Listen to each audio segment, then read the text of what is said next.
Welcome to the Rocky Mountain Freedom Zone podcast, where we uncover truth, enlighten you with knowledge, and elevate your independence.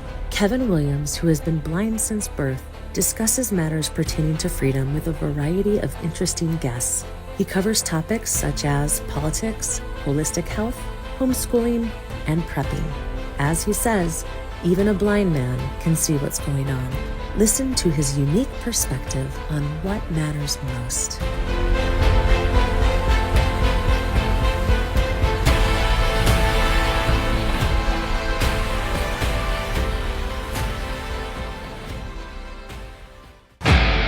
It is not uncommon for people to get ridiculed and mocked, even in their own ilk, just because they stand up for correct principles. April and Tony Despain were my guests on this episode of the Rocky Mountain Freedom Zone podcast. April Despain is a very strong woman and has not only stood up for the rights of her children, but other children in the Murray School District. Find out how her yard was vandalized after a group of folks were ordered to install 7 pride flags in April's yard without her permission. You will also find out how a lawyer from our very own ilk tried to manipulate April by using the proclamation on the family against her. You will also find out what I think concerning leaders of my church who wear rainbow pins and have pride flags flying in their yard. Even this blind man can see the hell that April Despain and her family have had to endure, and the mixed messages when leaders of my church or any Christian denomination wear rainbow pins and have pride flags flying in their yard.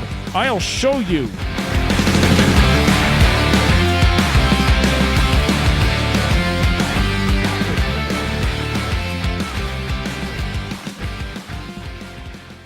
April, it's great to have you on this episode of the Rocky Mountain Freedom Zone podcast. How are you? Good. How are you? Oh, I'm not too bad. Just learning about your troubles with the state of Utah. Well, I shouldn't say the state of Utah, but your neighbors. It seems like there's a lot of drama out there in this world, and I'm afraid the drama is going to get worse and worse. I sometimes wonder, when is this drama going to impact everybody? Do you wonder that? Personally, I think it already impacts everybody, whether they acknowledge it or not. So the issues that I'm dealing with are in public schools. That impacts every taxpayer, impacts everyone who has kids in schools, So I think it already impacts. I just wonder, are we going to see the day where everybody is going to get physically attacked or harassed online because of their beliefs or something like that? I think if people stand up for their beliefs, they're going to get harassed. If people don't take the initiative to take a stand, which is what a lot of people do, they don't want to deal with the backlash, so they just say nothing. But I think I don't know where, like, if this is a church podcast, but either way, Elder Holland said we can get a little churchy on here.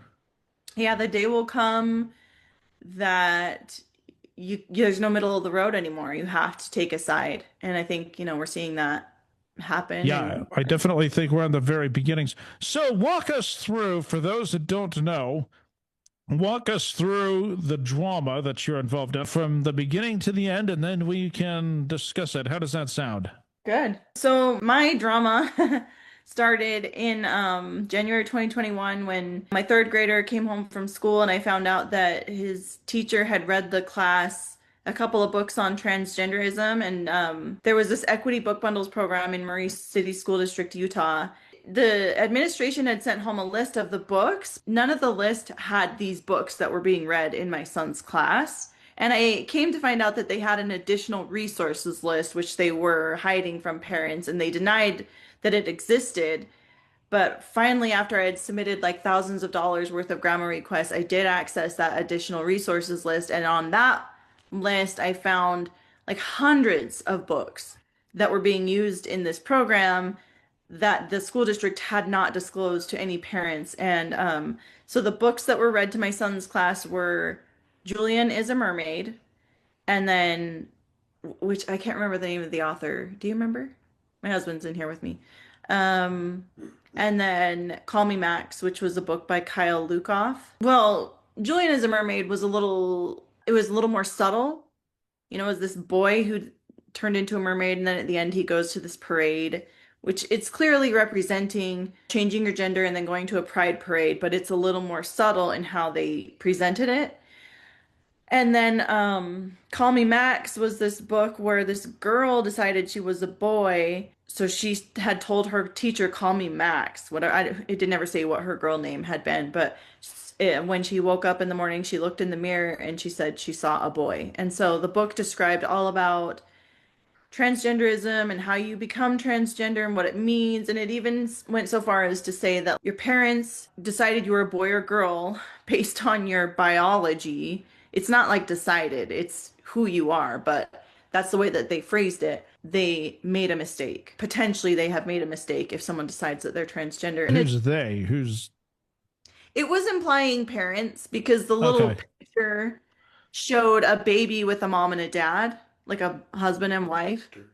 But Oh, it could be, okay. yeah, it could be like the doctor. It could be, it said, if I remember correctly, I have the book, but if I remember correctly, it said an adult who told you you were a boy or girl when you were born.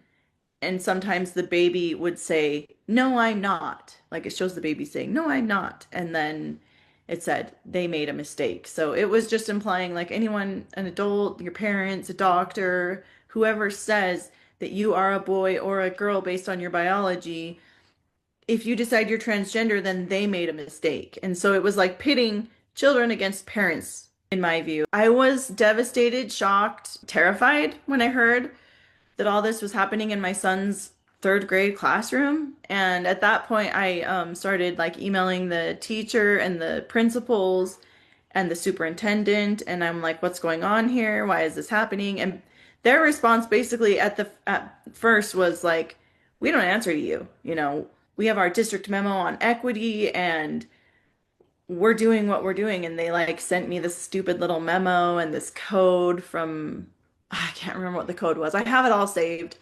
But anyway, at that point, I was like, no, no, that's not how this is going down. Like, I'm the parent. I make these decisions. You don't tell me. And so I stayed up like till 1 in the morning writing this really long email. I think it was January 11th, 2021. Can't remember for sure what the date, but it was around then.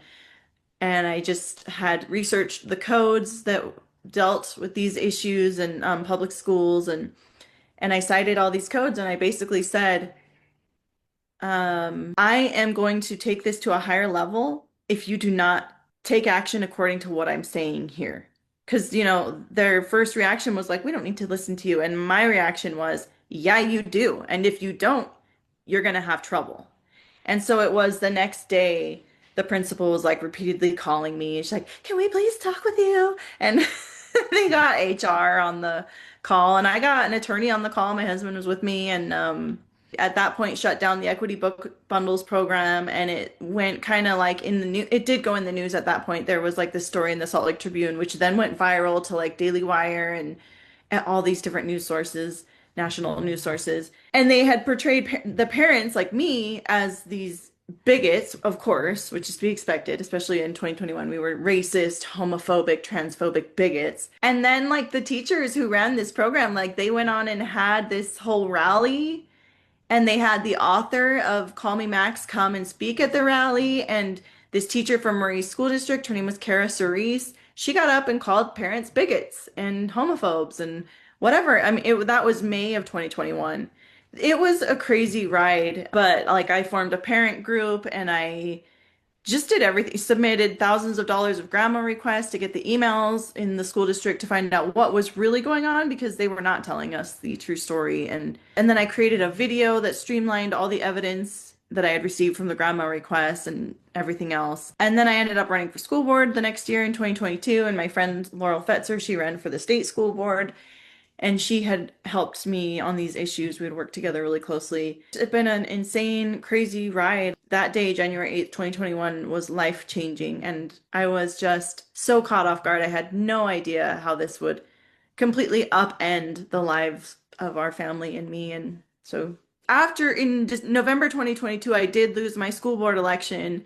But it was at that point that I was like, okay, well, now I'm just going to expose the issues. And I don't give a crap what anyone thinks of me. Like, because when I run for school board, I was trying to be on my best behavior. I was trying to be polite and respectful. And these people who don't agree with me, they really don't care how polite or respectful I am. They still just, they treated me like crap. It was really hard to just like continue to be respectful with these jerks. And so when I lost, I was like, well, that's done. I'm just going to defend myself now. Then in like around May, it was May of 2023. So like 6 months after I had lost my school board election, she was the former PTA president at McMillan Elementary in Murray School District. And she was a PTA volunteer at Hillcrest Junior High now. She came onto my Facebook and started harassing my family and me and bringing up personal issues regarding abuse in my husband's family, mocking that I had lost the school board. And she said I was like a bad daughter of God and a bad LDS person. And her first comment was really personal, and it kind of turned into this like back and forth with me and her. But what I found, and then on that was May 23rd, 2023, and then on May 28th. What was the first comment? Do you want to say, or are you barred from saying that? Because... Oh, no, I can say it. The first comment was, I have to look it up, but it was, no wonder you didn't win the school board position. You sit behind your keyboard and rip teachers apart, all the while claiming to be a good member of the LDS Church. You are far from Christ-like. A daughter of God would not treat people like this, and you should be ashamed of yourself. Which I didn't even say anything to her. I just laughed. Like I pressed the laugh reaction on it. And then she commented again and she said, April, you can laugh all you want, but when your own mother-in-law asks you to be reasonable, you decide instead of taking her words to heart, you choose to no longer have a relationship with her. Such another great example of you being a daughter of our Heavenly Father. And so, like she was clearly referencing, we were going to court the next week on this issue in my husband's family on abuse. My brother-in-law and my sister-in-law were getting divorced, and there was a custody battle, and there had been abuse. And my mother-in-law was very upset that we were not siding with my brother-in-law, but we knew that his behavior was abusive. So anyway, she was referencing this personal family matter, which I had never shared publicly. My husband had never shared publicly. It was extremely private, extremely sensitive. Somehow she had like obtained gossip on this issue and was using it to mock and shame me on my social media, and that was really what upset me more than anything, because like I get made fun of all the time for my religion and for running for school board and losing my election and whatever. And like, it's just like, whatever. I hear it all the time. But the issues with my husband's family that were regarding abuse, that was like a huge deal to me and it really upset me. And so at that point I was like, all right, like I'm going to see this through. And she just continued to escalate and escalate and escalate until on May 28th, 2023, she sent 7 pride flags to our home, which was we like to be staked into our front yard as a mockery of our religious beliefs and our political beliefs on all of these issues that I had taken a stand on. I shared that. I came to find out through a grandma request that actually she had ordered those flags on May 16th, which was a week before she had even messaged me on or commented on my Facebook post. And I didn't even know who this lady was. I literally didn't know she existed. I'd never heard her name. I didn't know who she was. And so she was like, ordering pride flags for me before I even knew who she was. And then she comes on my Facebook page and starts insulting me and going after my family. And then the pride flags are delivered and she's like bragging about it. Like she shared my post where when I had the pride flags delivered, she shared it on her Facebook page and said, Happy Pride to our favorite Murray citizen, April Wild Despain. And she tagged me. She posted my picture. She just did all these crazy things to harass me and my family. And then I told her, like, if you won't stop, if you won't leave me alone, I'm going to share this. I'm going to take this public. And she was like, you go ahead. I don't care. And I went ahead and shared it and it went national. Like it went Now, crazy. when you say you went ahead and shared it, are you talking about the posts that she shared? Right. So when they delivered the pride flags to my house, I took a video because I recorded. Okay. Everything. So I shared the video of the flags being delivered and I shared the background with her posts and her comments on what had been going on. And that went viral. Like it was ridiculous, so people were very upset about it. And she started getting negative feedback from the public. And at that point, she sent me a cease and desist letter and was like, stop telling people what I did.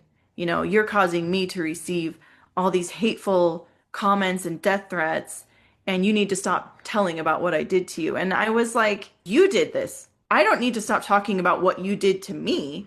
You're the one who instigated all of this issue, and I told you that I would share it if you wouldn't leave us alone.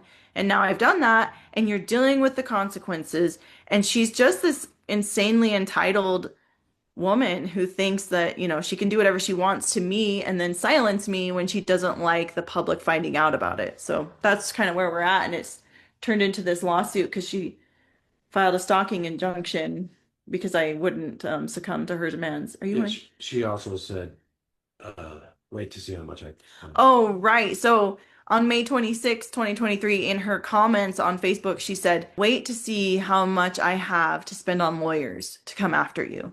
So even before the pride flags were delivered, even before anything has gone public, she was threatening lawfare against me. She's very well off. Her husband is like a CTO of some big company. So she was threatening to use her big money against me, which I was like, I wasn't worried about it because I felt that I had a pretty good understanding of what the First Amendment covers, and I wasn't like making threats against her. I was simply responding to what she was doing to me and sharing what she was doing to me. So she made those threats before she even delivered the pride flags. And then once they were delivered and the public was bothered about that and she started getting negative public feedback, she decided to take the route of, I'm going to file a stalking injunction against April and claim that she's harassing me now, even though I'm the one who's instigated everything and she's just sharing what I did to her. So that's where we are. We've been in this lawsuit for like 2 years almost now. So, and it's great to have you here, Tony. What's your take on all this? My take is April is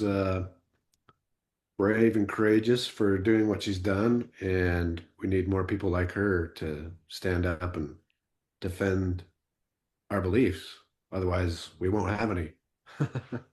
Yeah, so April, I watched and tell me about this setting, because I watched it, but I wasn't sure where it was or anything. There was a lawyer. I assumed that this was in the courtroom or a hearing or something. Yeah. A lawyer was just grilling you. Do you believe in the proclamation of the family? Well, why don't you believe in pride flags? Well, because you said, well, the proclamation of the family says nothing about pride flags, and then you talked about how it says things about gender identity. Then the lawyer showed you something on I guess it was a website, LDS people suffering same-sex attraction, something like that, which admittingly, I have not been to that website probably since about 2015, 16, probably. So I have no idea what's on that website, but he showed it to you, and you brought up the fact that, yes, we should love all of God's children, but that doesn't mean we have a pride flag. There's no pride flag.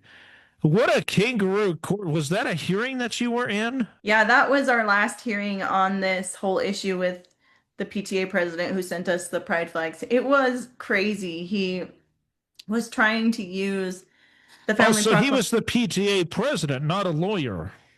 No, he's the lawyer. He's the lawyer who represents the PTA president. Oh, okay. Okay. So his name is Kennedy Nate, and he is an attorney with Ray Quinney Nebeker in Utah. He was trying to use the family proclamation as impeachment evidence on my testimony that pride flags contradict my religious beliefs. They don't. And they don't. It didn't work. Like, he just made a fool of himself. And I mean, I was sitting in the courtroom. He was like, all right, let's take a look at the family proclamation. And I was like, okay. And I looked at my attorney. He just looked at me like, we'll see what's going on here. And then, he's like, point to me in the family proclamation where it talks about pride flags. And so I just read the second paragraph where it talks about gender and identity and how our gender is eternal and we are male or female. And like, that doesn't change.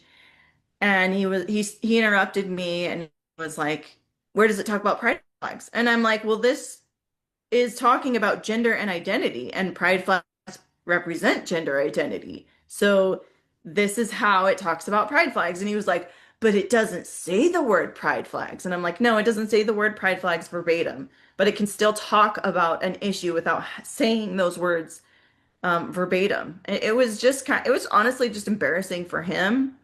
But I think he thought he had like some slam dunk argument. And then, yeah, he did bring in the churchofjesuschrist.org website. And it was the web page on same-sex attraction, and underneath the main banner it says kindness, inclusion, and respect for all of God's children. And so he had put forward this argument that pride flags represent inclusion and kindness and respect. So when the church has on their website that it says, kindness, inclusion, and respect for all of God's children, that means the church endorses pride flags. And I just said, show me the pride flag on this website. There was none. And which I knew. I didn't even really look closely at it. I just knew. I know that there's no pride flags on the church's website. I know the church does not endorse pride flags. And so, yeah, he basically just made a fool of himself, and it was hilarious. And I actually really enjoyed it. So, yeah. Okay, so April and Tony, help me out here. I don't know, Tony, I don't know if April told you that I'm a blind person. So I obviously cannot see facial expressions. Do you know, and April, you can chime in, well, certainly you and Tony. What were the facial expressions on this attorney when you were done bantering, for lack of a better word? There was a lot of scoffing and stuff like that, right? I would say, like, I can't remember I do remember that, like, at the beginning of just him interrogating me, he would, like, give me these funny looks. Like, when I was trying to answer, he would, like, raise his eyebrows, like, come on, say what you're gonna say. And it kind of, like, I could feel myself, like, a rise in myself when he would do that. And I had to kind of, like, ground myself. Like, I'm not gonna react to this, because I'm anticipating, like, what this whole hearing is going to be like. And so then I was like, I'm going to do it back to him. And so when he would question me, I would, like, raise my eyebrows and just give him these looks like, come on, what are you going to say, buddy? And I noticed that at that point he stopped looking at me when he would ask his questions. He would just look up. And so it was He was trying to intimidate. Yeah, I think that he thought I would be very intimidated by him being this big lawyer boy. And I wasn't. I'm not intimidated by him. I'm, as far as I'm concerned, I'm smarter than him. I could outwit him at anything. Having a law degree doesn't make you intelligent, but researching the issues and knowing how to defend what you believe, you can hold your ground, and I can hold my ground. But as far as his facial expressions, I think he was when we were going back and forth on that issue, I think it was just disappointed, but I can't remember his facial expression. I think that he thought he would, like, really show me up, and he ended up looking like an idiot. So I'm sure it was not a good moment for him. What did you? Yeah, I mean, the video we just barely released of him making an outburst was Oh, yeah. very awkward. It was like, what is he doing? But Yeah, he had some kind of tactic he wanted to use, but didn't look too good. Maybe he was used to intimidating other people with that same tactic, do you think? Oh, I'm sure that there's a lot of, I deal with them on Twitter, these lawyers, and they always announce I'm a lawyer. And I'm like, oh, great, here we go. There's a lot of these people who think because they have this degree, and I'm guessing he thinks because he works at Ray Quinning Nebuchadnezzar, which is apparently this big law firm, he probably thought that I would be very intimidated, and he probably thinks people are intimidated by him. And I'm just not. I'm not. My dad was an attorney growing up, and I spent my whole life, like, having long, intelligent, as far as well, not always intelligent, but I had a lot of long discussions with my dad as an attorney. He was a smart guy, and I just am not intimidated by attorneys, and especially on this issue where I've done my homework. I'm sure I know. Let me ask you this. I've got to ask you, April. If your dad was an attorney, was he one of those dads that would argue with you just for the sake of arguing so that you would know how to hold your own someday? Because I've heard of fathers that are like this with their kids who are attorneys, which may not be a bad thing. Was your dad one of those people?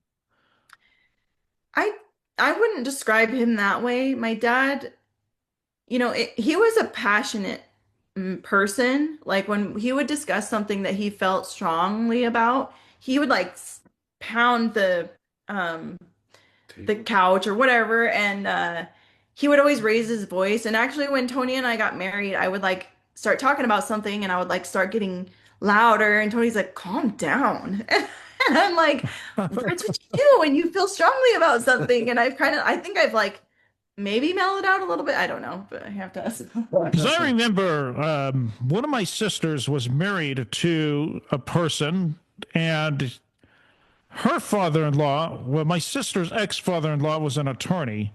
And every 2 years I would see this person, my sister's ex-father-in-law, And I didn't tell him this, but I wanted him to argue with me so that I could learn how to hold my own. And we did have very different views, especially about the war in Iraq and some other things. But I purposely wanted him to argue with me so that in a real life situation, I could actually hold my own. Yeah. So I was just wondering if your dad was one of those people. I mean, my dad and I agreed on most things. He Yeah. was just very, like I would describe my dad as a sincere person, and he had sincere conversations with me all the time. We used to go on long walks and long drives. Like he was one of my best friends. Growing up, I would say he was, my best friend, and I talked to him about everything all the time. And so I just think that he influenced the way that I think about things and the way that I talk about things kind of through osmosis. It wasn't like he tried to argue with me, but if there were things we Mm-hmm. disagreed on, we would go back and forth. But yeah, I would just say my dad was a huge influence on my life, and he was an attorney. He never treated me as beneath him, and I don't see myself as beneath attorneys or whatever. Like you either know the facts or you don't. You either know where you stand or you don't. You either know how to defend your ground or you don't. And you don't have to have a law degree to be able to do that. You just have to have knowledge. And, I have friends, political friends, one in particular named Monica Wilbur. She is Yes, like the she's been smartest. interviewed on my podcast, by the Oh, way. yeah. And she's like one of the smartest people I know. And she's not an Oh, she attorney, but sounds like a really cool person. We've had a lot of conversations off the podcast, too. yeah. And, when you surround yourself with people who understand the issues and who know how to research, and that comes to you as well. And so, I'm grateful for the people I've had in my life who have helped me on these things. And my dad definitely helped me. And I'm not intimidated by um, arrogant attorneys who I'm just not. So, Okay, so let's get back. Sorry for that side conversation. I just had to ask that question because I've heard of people saying, oh, yeah, my dad was an attorney and he would purposely argue with me so that I could learn how to hold my own in real life. But that's great, though, that you and your dad had that good of a relationship. When is the trial? And right now, if you are charged, you are going to have to pay 50 grand, correct? okay. So the hearings, I would say they were evidentiary hearings where we're like discussing the evidence and testifying on the evidence in the case. And those happened January and March of 2025. And I would say those were basically the trial. There's not really a trial. It's more like there's hearing. It's just a request for a it's a request for a civil stalking injunction. And in July, at this point in time, like just last week, we submitted our motion, like our final argument motion, whatever. And on June 6th, we are supposed to submit our reply to the opposing side's motion. And then on July 2nd, we will meet and have I don't really know what it's called. I think it's a type of hearing, but it's basically just where the judge is going to question um, my attorney and her attorney, and they can answer questions as quick as she asks them, basically on the facts of the case. And so yeah, that it's not really a trial, but that'll be the final hearing, I think, is July 2nd. And then the judge has probably around 2 months to make her ruling. And as far as the $50,000, that's already what I've had to pay my attorney. Like if I lose this case, then I am charged with stalking. And I have a stalking injunction, which I already have a temporary stalking injunction because she got it ex parte, meaning I didn't get to give any input, and she provided very deceptive evidence as to why I was supposedly a stalker, which has all come out now in these evidentiary hearings. We've shown how dishonest she and her husband are. But basically, if the judge rules in her favor, then I would have a stalking injunction against me. That just damages my reputation and, damages my credibility as someone who exposes issues. And so obviously, I'm very hopeful that the judge will rule in my favor and remove this whole stalking injunction. And then also, we're hopeful that she will have to pay our attorney's fees, which at that point, if things go in my favor, then I'll move forward on whatever other legal strategies I can take in the future. But if the judge rules against me, we'll go to appeal, and we will definitely appeal it and take it up to the Utah Supreme Court, or actually the Utah Court of Appeals, and then it would go to the Utah Supreme Court, and then it would go to the United States Supreme Courts. I'm hoping we won't have to deal with any of that, but just hope the judge rules in my favor. You never know. I wouldn't predict anything with these judges. I don't know who your judge is, but these judges are so unpredictable now. I would just pray for the best. Rather, okay, if the judge finds you guilty, well, darn it, pray for the best. I would pray for protection, which I'm sure you are. You sound like a God-fearing person, and I'm sure Tony is also. Yeah. I just would not predict these judges' behaviors. I'm very disappointed with some of the rulings coming down from the Supreme Court, or that have came down from the Supreme Court. I definitely commend you for fighting the good fight, but I would not get my hopes up. But that's just me personally. I just try to put my trust in God, whatever happens. I think that this is happening for a reason, and at no point do I intend to back down. I am more just like, whatever happens, I trust that this is happening for a reason, and God, I hope, will make something of it, whatever it is. I think our judge seems like pretty smart, and like you said, I have no idea how she'll rule. And I also think that the stalking statute is unconstitutional, because it says basically you engage in a course of conduct, and that means you can post about someone. Like, it literally says to or about someone 2 times, and that can be considered stalking.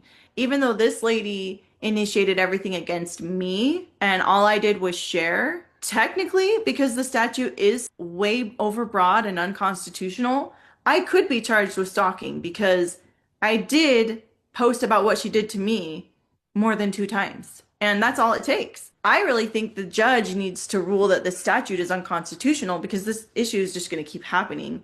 But from what I understand, judges prefer not to take on the constitutionality of a statute. They would prefer to dismiss on other issues if they can. So, I mean, she has a lot of, our judge, her name's Amber Mettler. She has a lot of leeway on how she wants to take this, but we'll see. I don't have any kind of like expectations. I'm just like, whatever happens, I'm going to do my best. That's that. So I want to elaborate on a couple things here. So first of all, this person who put the flags in your yard, well, I guess she didn't do it personally. She hired a company or a volunteer group or somebody to put all 7 flags in your yard. And you said that she was on the PTA, correct? Right, yeah. So she was a PTA Volunteer of the Year.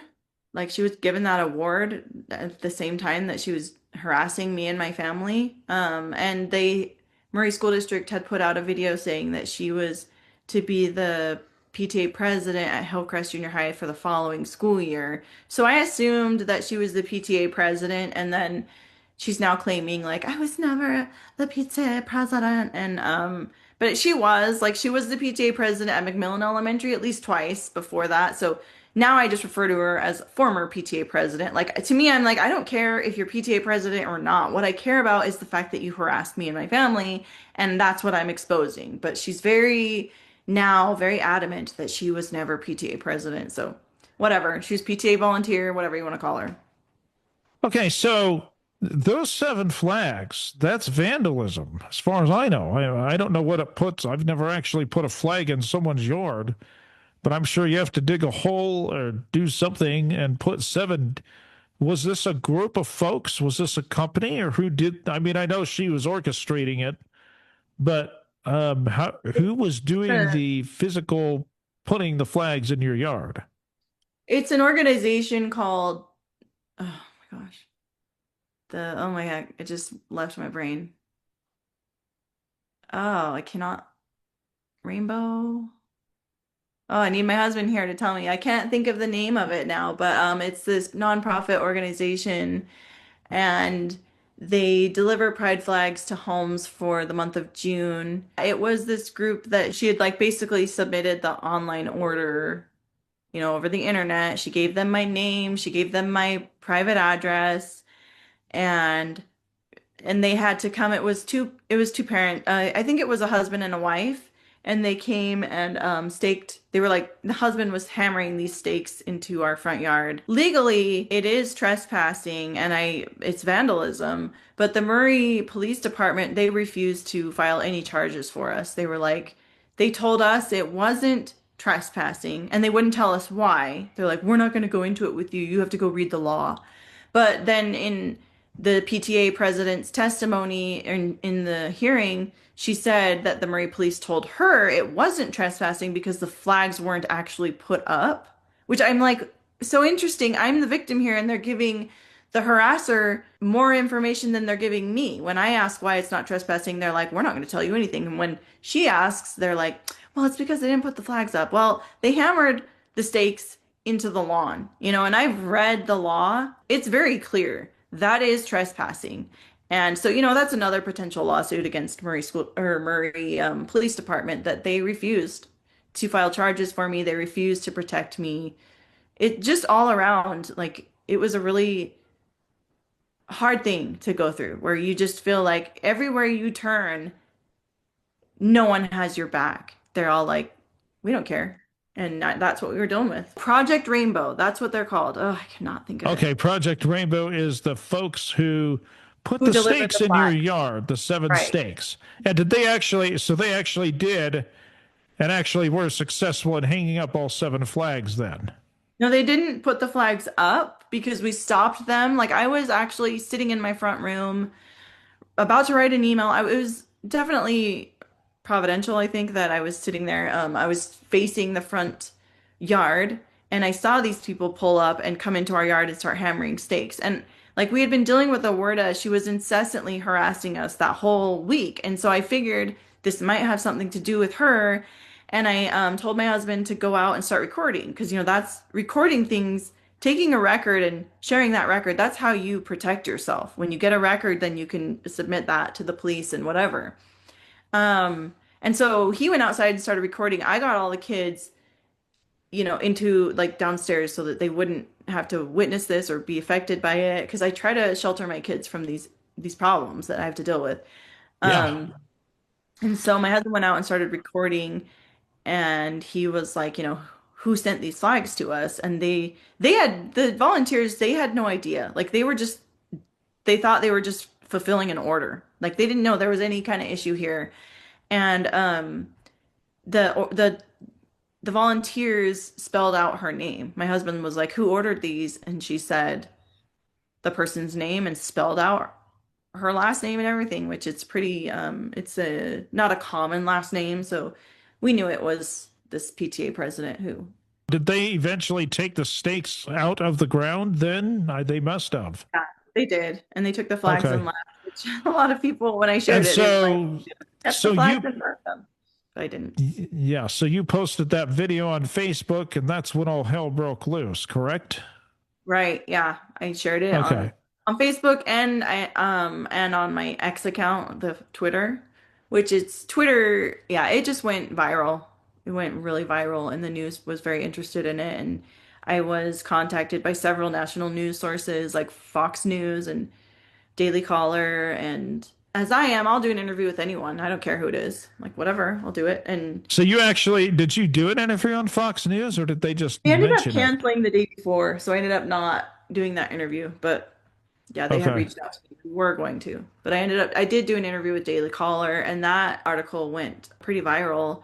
And from there, because you can do a news interview with one source, and then like 100 other news sources can pick up that story and share it on their own source. And Yeah. so it just, a lot of people shared about it and talked about it, and even people I'm not aware of. Like, now I know that there was a post from Blaze TV, which is Glenn Beck, and Chicks on the Right, which I've never watched them, and then Denver Chronicle, I think it's called. There's just like a whole bunch of news sources that have shared it. And like, that's what happens when you publicize things. Like, anyone can share it. And at that point, it's out of my hands, that's public news for you. That's what happens. So let me ask you this. Apparently this started taking a stand, but then she posted something about a real personal issue, a divorce, How did she find out that information in the first place? I still don't know. I assume, I mean, my assumption is that my mother-in-law talks, I know my mother-in-law talks to people all over the place and tells her story. And a lot of people in her neighborhood work in Murray City School District. And so I assume that the PTA president heard it from someone in Murray School District who had heard it from my mother-in-law, I'm guessing. In the hearing, this former PTA president, she claimed that she had no idea about this issue in our family. She was like, I was just making a comment because like everybody has problems with their in-laws. And I'm like, it's laughable. Like the lies that are told in this hearing and just all over the injunction, they're laughable. And she claims that she had no idea that there were any issues in our family and she was just making a joke about in-laws having troubles. But she also said in her comments to my husband, she's like, it must be sad not to have a relationship with your mother anymore. So, that kind of flies in the face of her comment about just being an in-law issue, because she definitely addressed my husband's relationship with his own mother, which that's not an in-law issue. So she clearly had some inside gossip about our family, but she still has not revealed where she got that. And, as part of the hearing, well, the part of the UPEPA, because earlier we had done a UPEPA hearing and there was limited discovery, and she had requested that we produce any and all communication about her that I had engaged in, and I did produce that. Honestly, I produced everything. And then, so my attorney requested the same, and she didn't produce anything. All she gave us were just public screenshots from social media that we already had. So she has never produced the evidence for me that she should have, that showed her communications with like Murray School District teachers and whatever text messages she might have been sending about me and like her order of the pride flags. Like everything that I found out, I had to do myself through a grandma request because she was very dishonest and didn't produce what she was supposed to. Now, is this person an active LDS woman? I had no idea where she stood on her religion. I didn't know her religion, but in the hearing, she did tell the court, and it was a public hearing, so she told everyone that she was raised LDS, but she is not currently LDS. Let me ask you this. How's the support been with your neighbors and people in your ward down in Salt Lake? I know you moved. We're going to talk about that. But how's the support that you're getting with the people in your stake and your ward? Sorry, folks, we're talking LDS jargon, but this is an LDS issue. But we're going to compare this to if you're not LDS, so keep listening. But how are the folks in your ward and stake, or how did they treat you in Salt Lake after all this happened? So when I ran for school board, I think that this was something that was the most shocking for me when I stood up on these issues and then I ran for school board. Of course, gender ideology, queer theory, gender theory, all that, the pride flags, very heated issues, regardless of what church you belong to, or even if you don't belong to a church, they're just heated issues. And so I anticipated that it would be heated when I ran for school board, because I was standing up on those very issues. I didn't mince words. Like, this is where I stand. This is what I'm doing. This is why I'm doing it. I wasn't going to play games and try to get elected underhanded. I was just very upfront about where I stood on the issues and why I was running. And what shocked me the most, I think, was how it affected my relationship with people in my church. There were a lot of people who would be like supportive, which I'm really grateful for. Like, I had some people who were really helpful and they totally supported me, but then there were people who like openly campaigned against me, and people would kind of like start avoiding you at church, and some people like even would make these snide little comments to me on social media. And these are like people in my ward who had been my friends previously. And it was just very divisive. And I was very surprised by how many in our church really don't have a firm testimony of the family proclamation and what it represents. Because I think that I expected more people in my church to be more supportive. And actually, a lot of them weren't. And so, I've come to realize that the membership of the church is very divided. Even though the family proclamation is clear as it can be about these issues, just like what the attorney tried to do in that hearing, where he's like, but actually the church supports pride flags because we believe in kindness, inclusion, and respect for God's children. And I'm like, of course we believe in that. Of course you support people as children of God no matter what. Even if they're gay, even if they're transgender, as he, questioned me in the hearing, that's unequivocal. But supporting the ideology behind these beliefs is very clear. We do not support this ideology. This is 100% contradictory of what Christ has stated on the doctrine of the family and gender and sexuality and identity. And so to me, it's beyond obvious. And I'm very surprised at how many in the church try to justify seeing it another way, just like the attorney in that hearing. But You want to that's know where I what's think on. this comes from, April? Well, This comes from a few factors. First of all, you have people out there who are professors down at BYU and other places who will say, well, the church is going to have to accept same-sex marriages. And I'm not saying they will. I'm not saying they won't, but this is the argument they're going to use. They're going to have to accept same-sex marriages. Oh, and by the way, you folks didn't think that your religion would let blacks get the priesthood. You folks didn't think that your religion would do away with polygamy. You folks didn't think that your religion would do this. Well, now we're going to have to do this because science is coming out. Oh, and by the way, Bruce R. McConkie and many others said that black people were related to Cain, and that's where I think this is coming from. That's a lot of it. What do you think? Because I think that that's where they're getting a lot of this thought.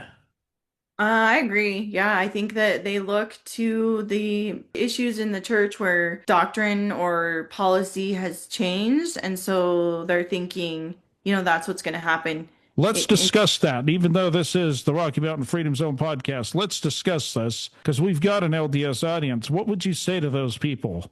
Because I've wrestled with that myself. I'm not saying I believe it, but I've wrestled. Okay, that's a compelling argument. What's your response? My response is this is something that is not going to change. I really can't go into what I think about like the blacks in the priesthood and polygamy and Brigham Young and all that stuff. I have my feelings about those things and I have my thoughts about Brigham Young, and ultimately what I go to church for is for Jesus Christ. It's not Brigham Young, it's not polygamy, it's not the blacks in the priesthood issue. It is Jesus Christ. I need Christ. And I think the church has prophets who did their best, and I don't know, maybe they made some mistakes along the way. That's not my concern. My concern is, am I coming closer to Jesus Christ? The doctrine that Christ has given us through the family proclamation, it says what it says, and I do not believe it will ever change. Adam and Eve are a man and a woman. Through them, families were created. And that's not going to change. If you want to say that like God is going to change his doctrine on homosexuality, well, show me when two homosexual men create a child biologically. That will never happen. Scientifically, it will never happen. And I know people will give you their stupid arguments about like if a transgender, but the fact is it will never happen. For families to continue, for the civilization to continue, it requires a man and a woman, period. And that's not going to change. And for me, like when I first started standing up or when I made the decision to take a stand on these issues, I knew that it was going to be really hard. And I went on a long walk and I had basically a conversation with myself. How much does this matter to me? How far am I willing to go on this? I know that this will be really hard. And I was very scared at that time. But I was like trying to look at it from an objective perspective, trying to say, what if I wasn't a member of the church? Would I still stand on this? For me, I had to say, like, it wouldn't matter if I wasn't even a member of the church. To me, it is beyond obvious that it is not healthy to teach children that their gender can change when biologically it's not true. What they're doing is destabilizing our children. They're taking the foundation out from under their feet. And this whole agenda would cut off generational families, and it's just under no circumstances is it a healthy, good thing for our society. And so, as far as the church's issues with like blacks in the priesthood and polygamy, that's all beside the point to me. I am just looking at what I know is right for my children. And what I know is right is if they were born a boy, they're a boy. If they were born a girl, they're a girl. Like, and that's not going to change. And if they choose to live a homosexual lifestyle, that would be their choice, but they will not be able to biologically have children with their partner, and they will not be able to have an eternal family with their partner, according to what I know is an eternal family. And, they can buy into the world's beliefs if that's what they choose to do. But if you have a testimony of Christ and what he's taught us, that's the end. Like, that's the end game. You want to follow Jesus Christ. And I do hope that each one of my children will find their identity and worth in Christ and in God, and that they will stand up for those things because they know that they're true. And really, that really just comes down to like your testimony. And it's really all beside the point of everything with the blacks and the priesthood and all of that, So So let me ask you a question, because I heard you on another podcast, and we'll give him a shout out, the Mormon Renegade podcast. He's a good guy. I've met him on the phone. I've never met him in person, but he's a good guy. You mentioned on his podcast that somebody in leadership was wearing rainbow pins or something while in the service, in church services, correct? Correct, yeah. Does that bother you? And does that bother you that this, and by the way, it isn't just him. I don't want to single, I've been in conversations with a few people. Oh, I wear rainbow pins to church. Does that bother you? And does that bother you that the church is not cracking down on that? It does bother me. I think it's wrong. And like I said in that podcast, the guy who he would wear a rainbow flag in his pocket every week, and he was a member of the stake presidency. He has a son who's gay and a daughter who's transgender. I actually grew up with them. Like, his son was one of my best friends and growing up, and I loved them. I loved their family. So, like, on the one hand, I understand why he feels the need to do that. On the other hand, I don't agree with why. I don't think that it's necessary. I don't think you need to fly or display flags that celebrate this ideology to love and support your children, regardless of the choices that they make. I wouldn't personally tell him what to do.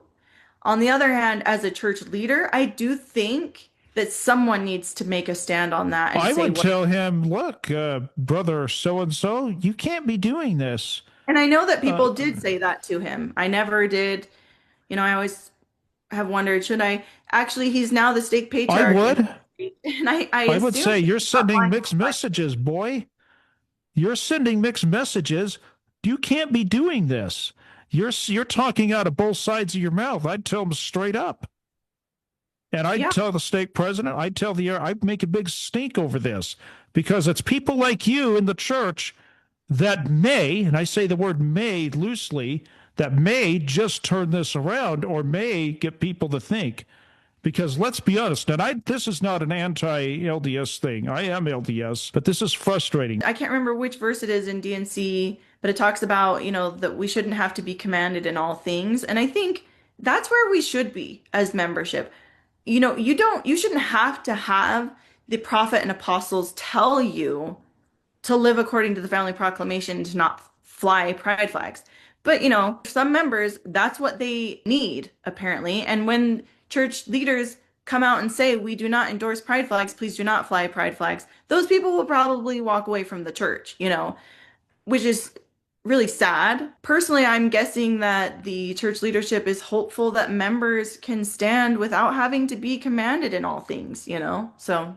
Sorry to get off topic. It's just a topic that really is aggravating to me. And to a lot of people, really wish the church would just take a stand and put their foot down and say, enough. If you don't want to do this, get out. That's what I would do personally. That's what the family proclamation is. They took a stand preemptively, and they've never backed down on it. It's the membership. I understand, but I'm talking about the pride pins and all that garbage. I would just say, enough, church leaders. If you're going to do this, get out. That's what I would tell them. Yeah, and it's because, like, my stake president at the time, when his counselor was wearing I really loved that stake president, and the whole stake presidency, like, I loved those men and I respected them. But I think sometimes people err way too far on the side of, like, I don't want to offend, rather than erring on the side of, let's defend what we know is true. And I probably err too much on the side of I'm going to defend what I know is true and I don't care who it offends, and that's me.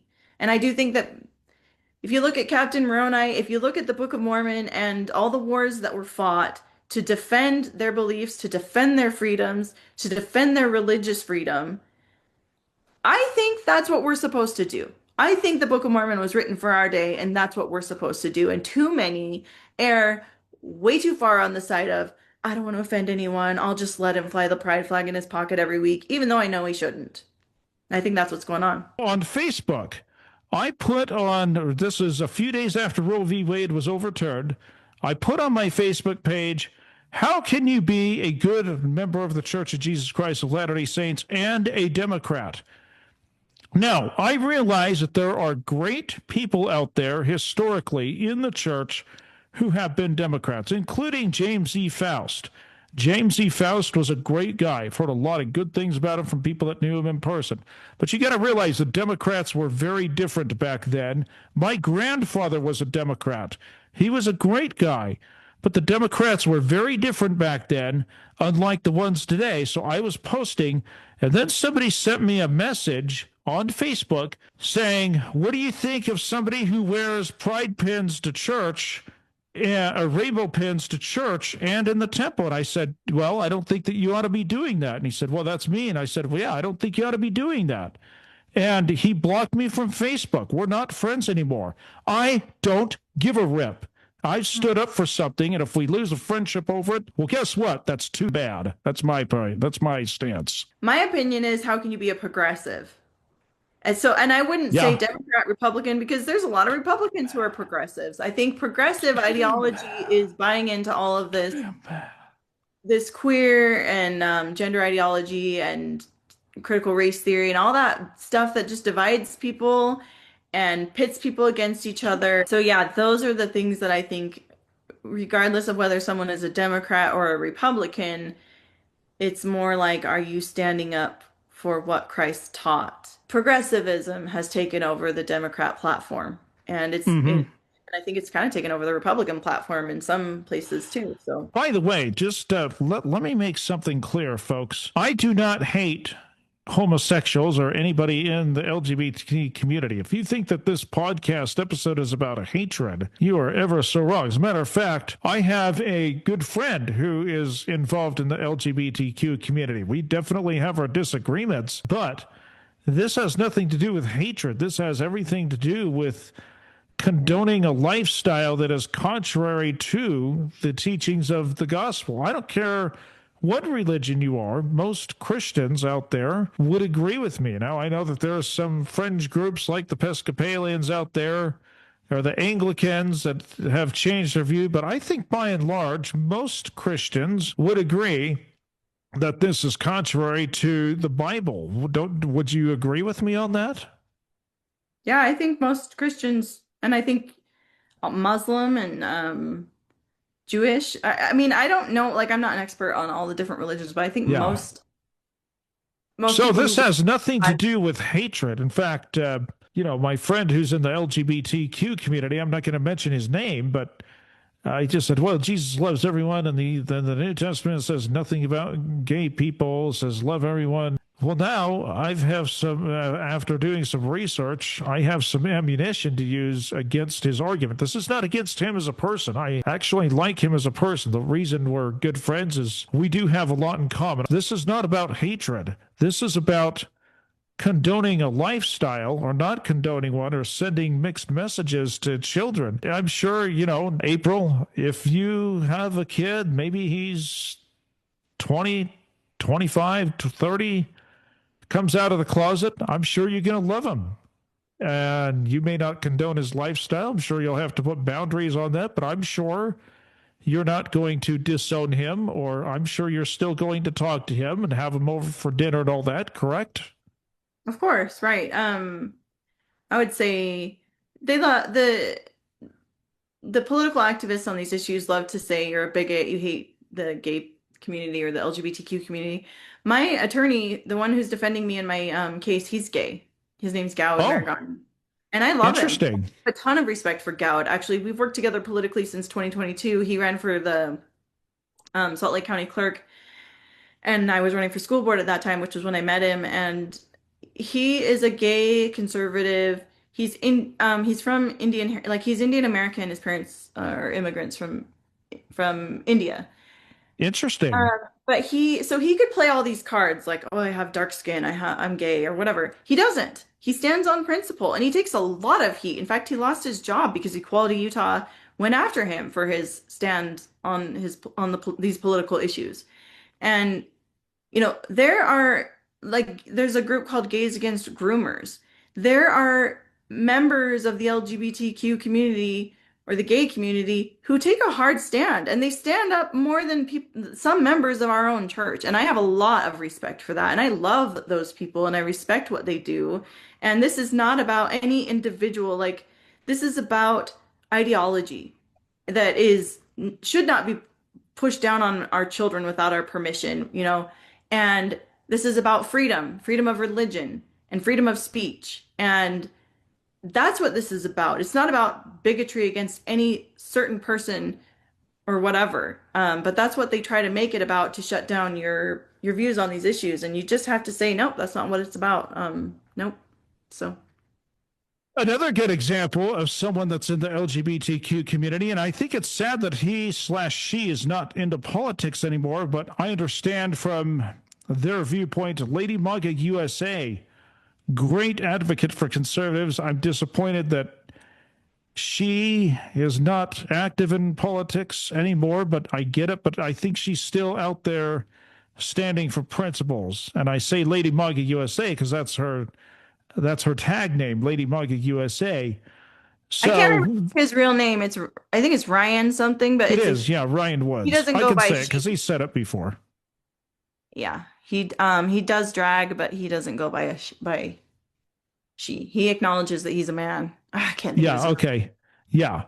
So there are, my point is, this is not against people in the LGBTQ community. But when you start shoving this down your kid's throat, that's when I have a problem. If you want to go to a drag queen show, look, I'm sure if I went to a drag queen show that was adult oriented, knowing the type of humor that I have, I would probably have some good laughs at a drag queen show. I'm not going to lie.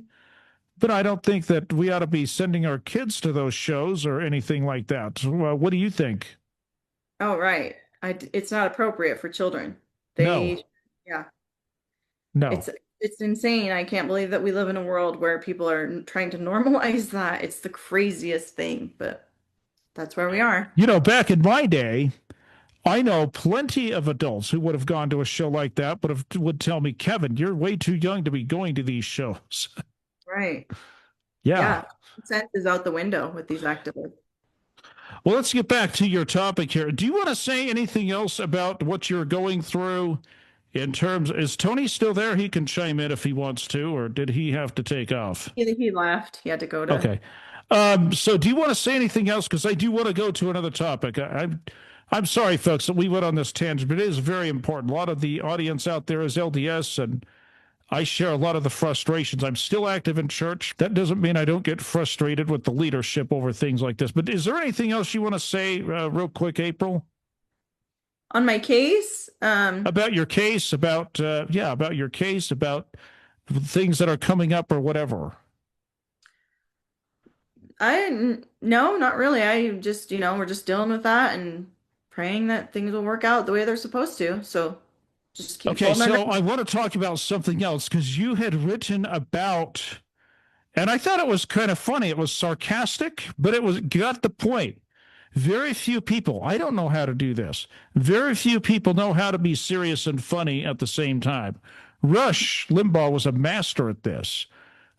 Musicians, some of the musicians have been masters at this. You were serious and funny. You mentioned on a Facebook post, I wonder when Aaron Mendenhall, the mayor down there in Salt Lake, I wonder when Mayor Aaron Mendenhall is going to put lilies on the proclamation flag. And by the way, I saw a post today that you just posted about ordering a proclamation flag.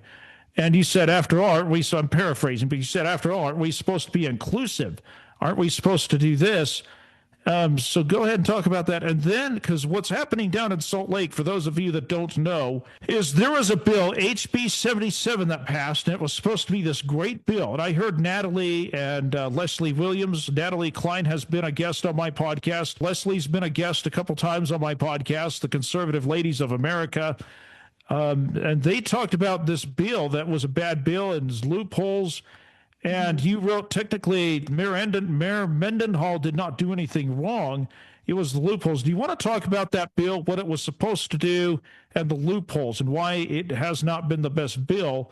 And Aaron Mendenhall is a perfect example of how this loop was, how there was a loop in the bill. Yeah, so I'm not like an expert on that bill, but I do know that like it was Trevor Lee and Dan McKay who put forward the bill, and it was supposed to eliminate pride flags from government buildings, including schools. And the way it was written, it defined a flag as being like a rectangular, if I remember right, because I just read through a little bit right before this, but it was like flags are a rectangular piece of fabric that represent a cause or a government or a region or whatever. And just the way it was written, like people who want to exploit the laws, they just have to read it and say, okay, well, what's not that? So if you're going to say that a flag is this rectangular piece of fabric, okay, well, then I'll just do it as a piece of paper instead, and that's all you have to do. And I guess so. I know that Erin Mendenhall, she put these little lilies in the corner of these pride flags and the Juneteenth flag, and then she made it a government flag. And so now it's a government flag. So now, like, it's a Salt Lake City government flag. So the Salt Lake City government can fly it wherever they want. Three flags: Juneteenth, LGBTQ, and I can't remember the other one. I think it's the transgender flag and that's what I was going to say. The transgender flag, Juneteenth flag, yeah. So, and she just put a little lily in the corner, which I don't know, is that the flower of Salt Lake City? No, I think you're right, because I read that too. It just seems like those two would have gone the same together, just reading that article. But I think you're right. It was the Juneteenth flag, transgender, and the LGBTQ flag. Mm-hmm.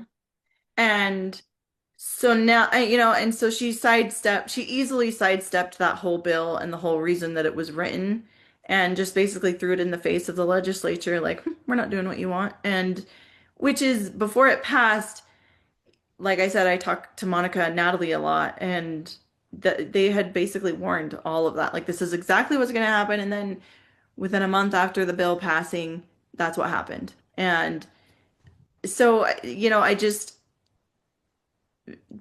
don't know how. Like, I guess you need to write better bills. Like, you need to be able to take the legislature and the legislators, they need to be willing to take constructive criticism and say, okay, well, let me fix this. And I think a lot of times, like, people like Monica Wilbur and Natalie Klein will offer constructive criticism, and they know what they're talking about. And these legislators are like, you're just so negative. You just want to burn it all down. Like, you just can't find the positive. And they're like, no, we're not being negative. We're pointing out a legitimate issue that needs to be fixed. And if you don't fix it, you're going to have problems. And so they basically just didn't listen. And then the bill passed. And then, within a month or two, here we are. And Salt Lake City has these pride flags. And it's just, if you have activists, they want to push their agenda, they're going to push it. They're going to find any loophole that they can, and they're going to push it. And I've read through a little bit of the language in that bill, and it's poorly written. You have to write bills. So you don't know the bill well enough to. We're going to turn them over. Sorry, what was that?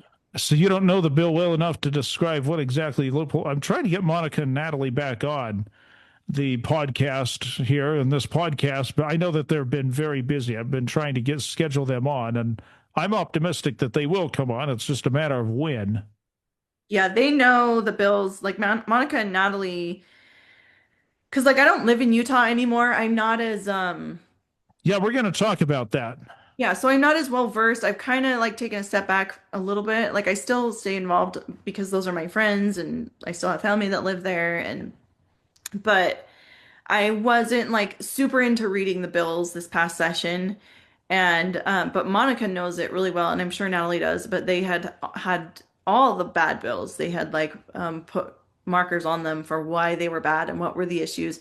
I did read a little bit of this bill on HB 77, and just like the definition of a flag, like I said, was like a piece of fabric, or if I remember, I think it said rectangular piece of fabric, but it's like, if that's how you define a flag, you're just, that's obvious. Like people are gonna, that's a super obvious loophole. And apparently, they just said like it can't be these ideologies or whatever. And all Erin Mendenhall had to do was add a flower to kind of like make it her own, make it Salt Lake City's own flag. And then they were fine. So those are all like loopholes. But yeah, I can't like go into detail on the language of the bill because I'm not super well versed on it. But I just basically Okay, and I tried to research it, but I was too busy researching your case. Is there anything else that you want to talk about? not that I can think of. First of all, so you talked about at the beginning of this episode about a book that your kid was sent home with, and somehow you found out about the book. The author said that the parents may have made a mistake. What was the time between that and when you decided to take your kids out of public school? The book was read in January 2021, and they finished out that school year. And then through the summer of 2021, I was really like debating what to do, and I was hopeful that we could get things turned around because I grew up in Murray School District. I loved Murray School District. My husband grew up in Murray School District. I really wanted my kids to grow up in Murray and in Murray School District. But then it was like August of 2021, I asked a parent to give a comment at a school board meeting or something, and she was like, I just can't. Sorry, I'm too busy. And that was the point where I'm like, I'm done. And I took my kids out because it takes a lot. And I was pregnant at the time with my sixth child. And it takes a lot to stand up on these issues. And I gave my all to it. And so then I had these parents who were doing basically nothing. And they're like, sorry, I'm just too busy. And I'm like, here I am with six little children and five little children and I'm pregnant. And you can't even give a comment. And I'm dedicating, like, it was like a full-time job, the amount of energy and time that I was putting into this fight. And so it was August of 2021, the following school year, that I was like, I'm not putting my kids in here. Like, I will continue to fight these issues, but not at the expense of my children. Because when you only have 2 or 3 people who will actually take a real stand, it's not enough to make the change that needs to happen. If you can get 200 or 300 parents to take a stand, that's enough. You could make a real change. You could make a real difference. But no, parents are too cowardly, too lazy, too cowardly, too much like making excuses and saying, I gotta be a peacemaker, when here I am on the front lines trying to make peace in terms of what is truth and what is our religious freedom, and living in a society where our values are still protected and still we still have that freedom. That's peace. To be able to have freedom. The minute you don't have peace, you can't have, or the minute you don't have freedom, you can't have peace. But anyway, so yeah, basically, long story short, it was August of 2021, the following school year, I took them out. Okay, so then when did you move to Idaho, and what prompted the move to Idaho?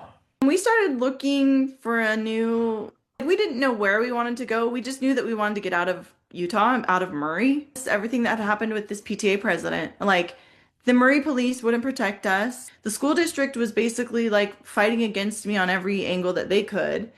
And I didn't feel like enough parents cared to take a stand. And like after I had run for school board, it was just more awkward in our local church community. And actually what prompted the move was on Sundays in church, in sacrament meeting. I would sit in the church chapel and I would look ahead to where the speakers and the bishopric and everybody sits. And every week I would get this really strong impression that this was no longer the community for my children. This was no longer the community where God wanted my children to grow up.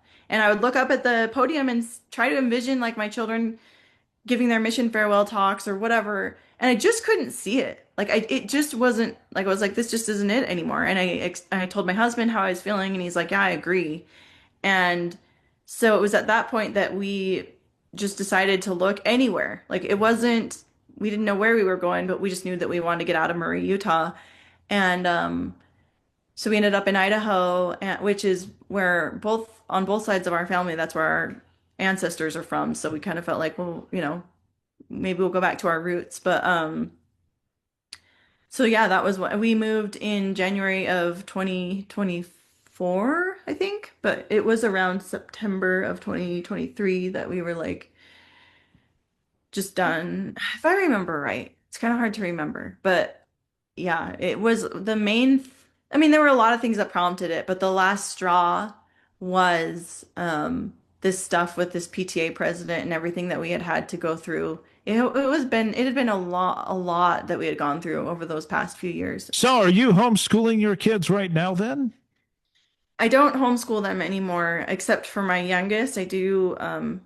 She's in preschool, and I do homeschool her preschool, and I intend to homeschool kindergarten next year probably.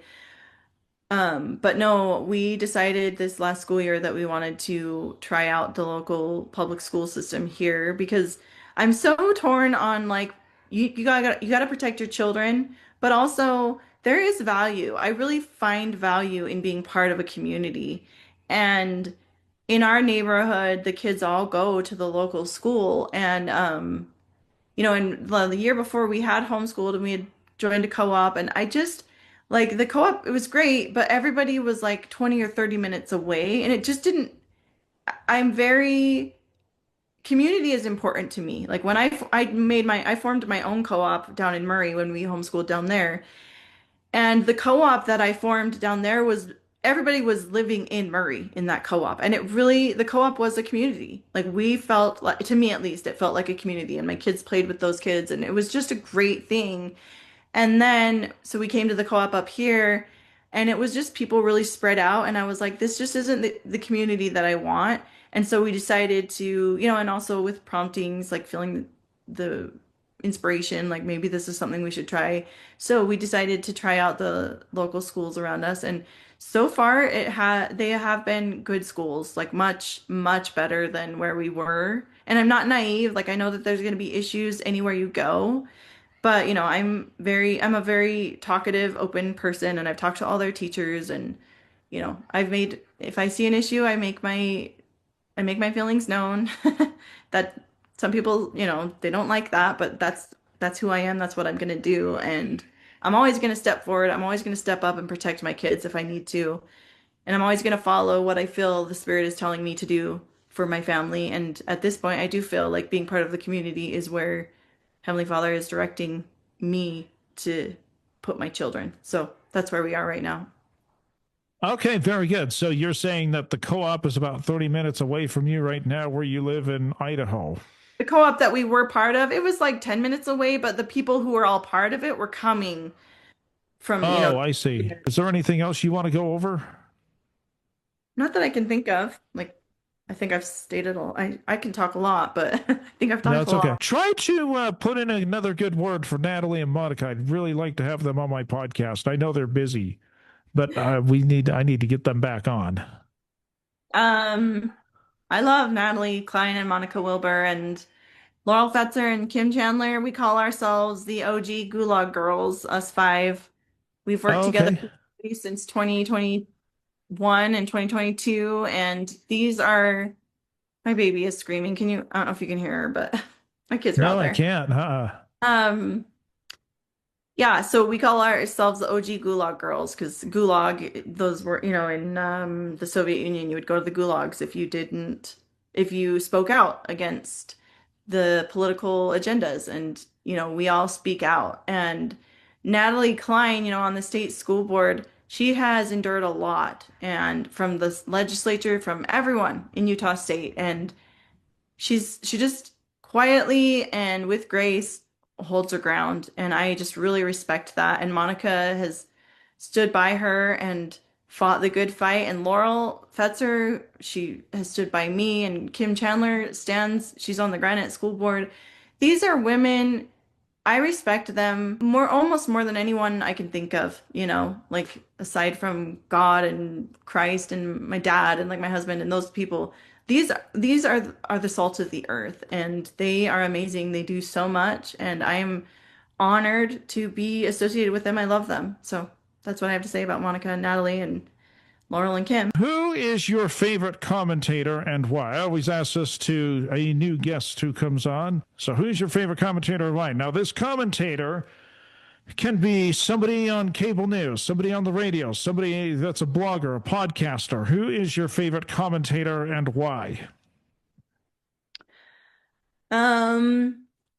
I would have to, like, I don't honestly listen to commentators that much, but over the past 4 years since I've gotten involved on these issues, I would have to say, I mean, I love Ben Shapiro, I love Michael Knowles and Matt Walsh, and I love Daily Wire, and I love Jordan Peterson. But James Lindsay is the one who, like, when all of this stuff started in my kids' schools in January 2021, I was like, what is going on here? I could not get a grip on what was going on. And I think it was maybe it was March of 2021 that I heard a speech from James Lindsay. And I was like, that's it. Like, what he's talking about, that's what's happening. And so at that point, if I do listen to a podcast, it's usually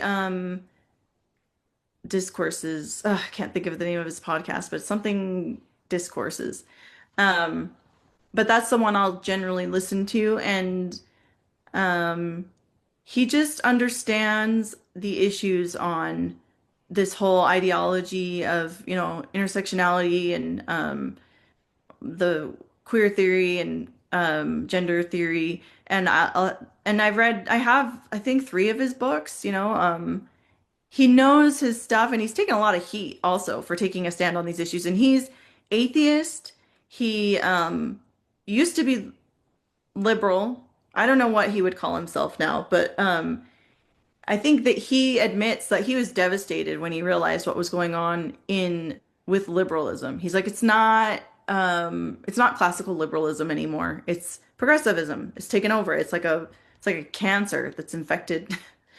And it's infected just so many aspects, like in the colleges, in politics, and it's just too bad. And it's ruining the freedom of our country. But James Lindsay, I would have to credit him. He's helped me to understand a lot, and he's put a lot of work into understanding and sharing and teaching others about these issues and how to take a stand. So he's probably my favorite. Oh, you know what? Okay. I'm still gonna put that question at the end. Oh, what's that? His podcast is New Discourses. That's what it's called. Okay. Yeah, that's a good one. Well, I'll give you one more chance. Is there anything else you want to talk about before we end the podcast? Well, I could say, like, if people want to donate toward my case, like yes, give off that website. There is a link in the show notes, by the way. Okay. So it's Gibson. I think it's Gibson Go /April Wilde Despain, which is APRILWILDEDESPAIN. Yeah, there's a link in the show notes. And I could say, if people, like, I fly the Family Proclamation every June, and June's coming soon, and if people would love to participate in that, we sell the flags at cost. So email me that link and I'll put that in the show notes also. Yeah, I'll do that. So yeah. All right, folks. Great conversation, and I will talk to you later, folks. Okay, thank you. Thank you for listening to the Rocky Mountain Freedom Zone podcast. If you'd like to follow the podcast on Facebook, just do a search on Rocky Mountain Freedom Zone and the Facebook page will pop right up. If you want to follow the podcast on X, Gitter, and Truth Social, just do a search for @RKY Freedom Zone. That's @RKY Freedom Zone. Don't forget to use our new hashtag when commenting on a podcast that I have put up or something that I've written on social media. Just use #RKY Freedom. That's #RKY Freedom. If you'd like to make a suggestion for the podcast, or perhaps you have a guest you think I should interview, please email me, Rocky Mountain Freedom Zone @protonmail.com. That's Rocky Mountain Freedom Zone @PROTONMAIL.com. I'm Kevin Williams, and thanks for listening to the Rocky Mountain Freedom Zone podcast.